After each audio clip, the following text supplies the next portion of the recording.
values and penalties. Hallelujah.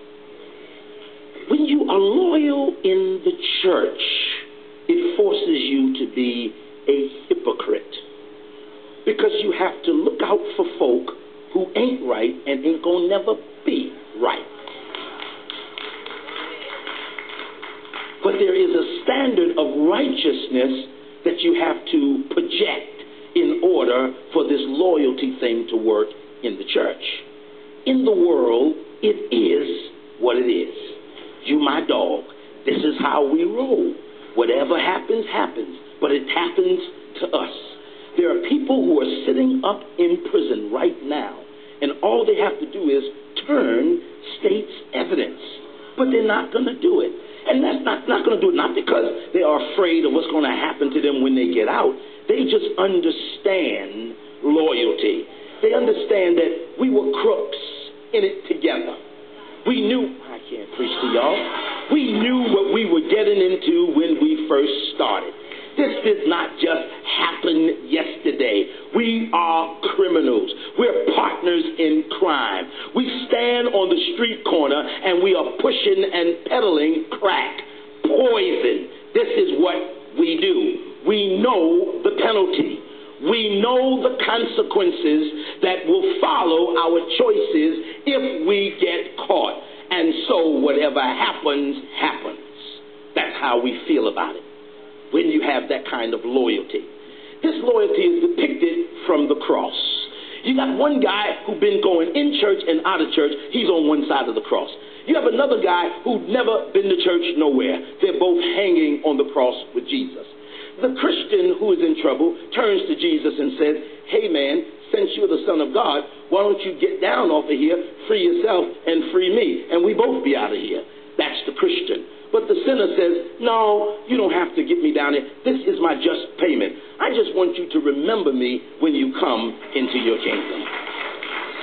I don't think you're with me yet. I just want you to remember me when you come into your kingdom. Jesus turned around and said to him, he said, because the laws of penalty, because penalties follows righteousness and unrighteousness, today thou shalt be with me in paradise.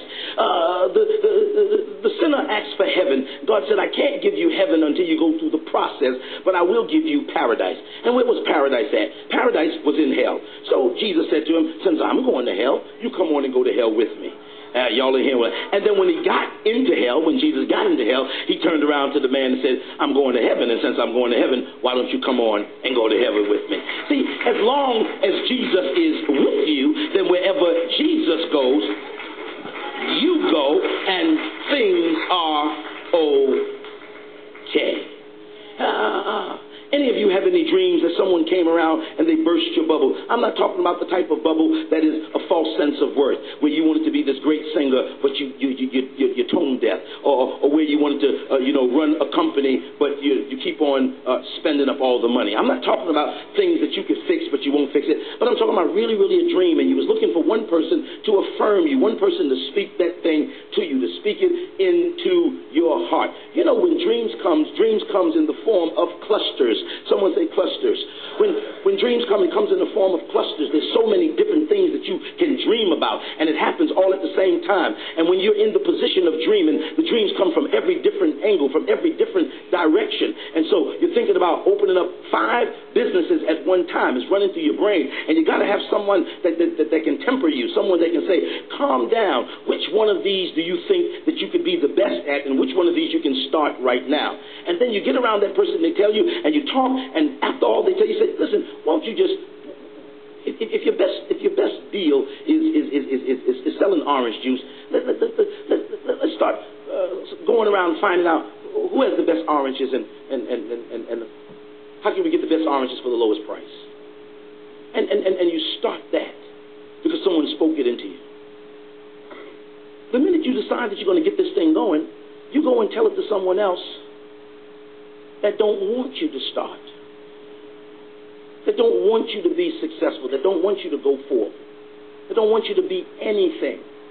Take it from me. Many of you have received in your life a lot more encouragement than I have received in my life. A whole lot more encouragement. Because I heard people saying all the time, can't, never, never, never, never, never. That will never happen. That will never come to pass. It's just not going to happen. But then one person stopped by one time and just told me, you're so intelligent. It was the first time that I heard anything that would help me. You're so intelligent. I didn't even know what intelligent meant.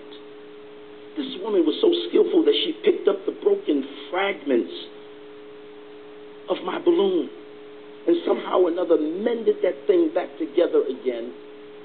And over a course of about a year and a half, began to blow back into me. And little by little, but for a certainty, I began to take form. I began to take form. When I first started, I was small enough to fit in her hands while she was working with me. And she knew I was in her hand. And she kept me in the palm of her hand while blowing.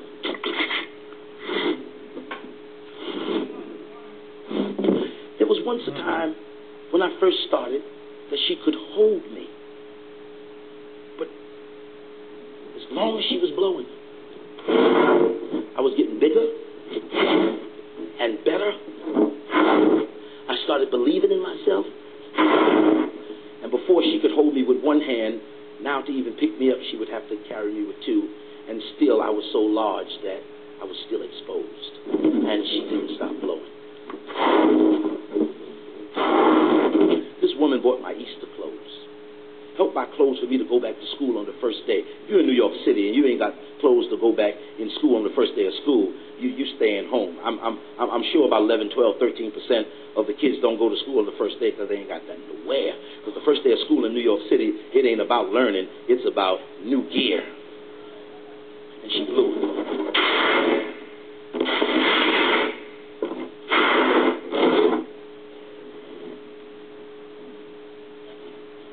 And tied a knot in me. And there I am, Georgia Bloomer's son, who Georgia carried me as far as she could carry me. My mom was a good mother, but she could only carry me but so far. And she couldn't give to me what she didn't have. And there I was. Wow. Too big for Sister Rango to carry. Too heavy, too big for her to carry. But at this point, she now had to keep her hands on me to make sure that no one would come around and let out the air that she had put in. Now, for years, I've worked on many of you that is in this building. You've had all different types of crises and issues. Many of you have blamed me for your broken marriages, your loss of wealth and wages on the job, discommunication with your family, all that kind of stuff. But let's tell the truth. You didn't come here perfect.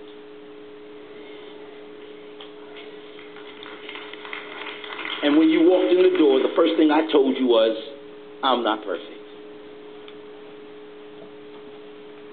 You didn't come here perfect. You didn't lose your marriage by listening to me preach when you get ready to come to church. It was already going on when you got here. I can't preach to you. Already going on. Already, people would love to say, people go from place to place to place. A young man told me the other day, he named a church in town. He said there's a spirit of divorce on the church because a few people that he know got divorced. People getting divorced everywhere. My spirit of divorce.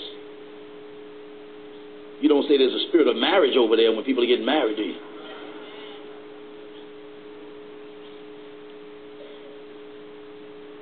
The truth of the matter is this, is that the job of the man of God is to keep his hands on you because he can't carry you.